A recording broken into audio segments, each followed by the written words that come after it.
All right, let's look at Intro to Reaction Mechanisms. So a reaction mechanism is a series of elemental steps that we just talked about. Now this is to validate. You can't prove a mechanism, but you can see that it's a valid one. Two conditions must be met. The elementary steps must sum to the overall reaction, and the rate law predicted must be consistent with the experimentally observed rate law. So you see this idea is that this needs to be experimentally done, not just this is what it best looks like. When you're provided questions relating to these, you're using the idea of experiments have been done. Again, elementary steps, individual little single steps.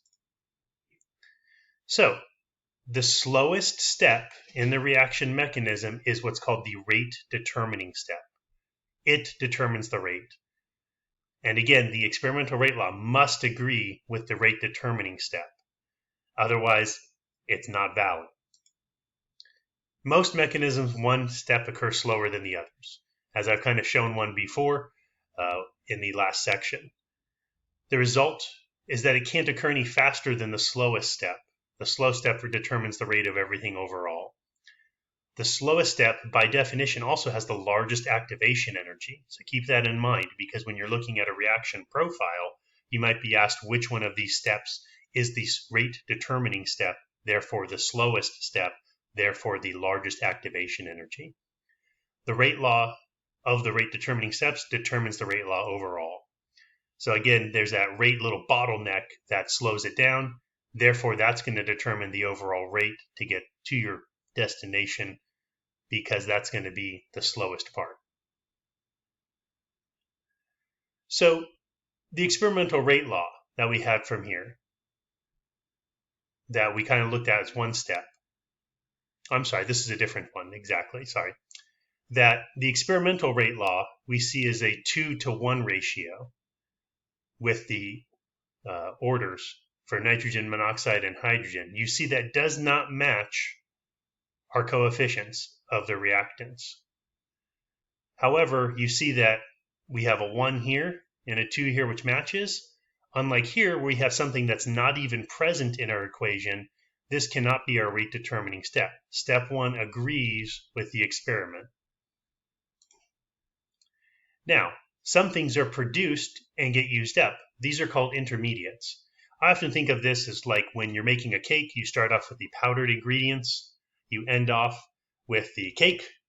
The intermediate is the cake batter, because the cake batter is generated between the reactants and the products, and it gets used up. So it kind of doesn't exist at the end or the beginning, but it does exist in between.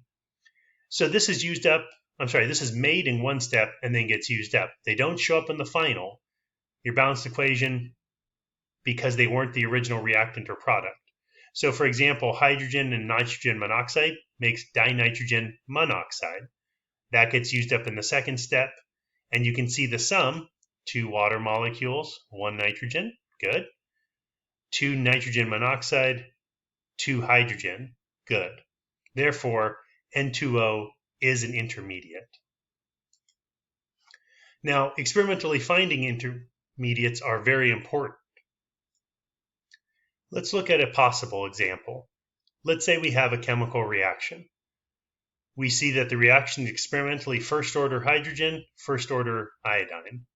So in each of these, first order, right, if this was a single step, this would be first order, first order. Here we'd have first order, second order, based upon our slow intermediate step. Now, if we have 2 different competing mechanisms, we'd look at experimental evidence to see what happened. Now, with the first, we really can't do anything because it's the same product for both. We get this in the end, we get that in the end. However, in the second one, we can look for evidence of iodine as an atom, monoatomic gas being formed, which would back up the claim that this forms first, and then we have hydrogen iodide being made. Since the intermediate isn't in number 1, it would give credibility to number 2. If we did not find iodine as an atom in a gaseous form, that would give better credence to this overall. So finding out how a reaction actually occurs is really a great importance to understanding how to improve it going forward.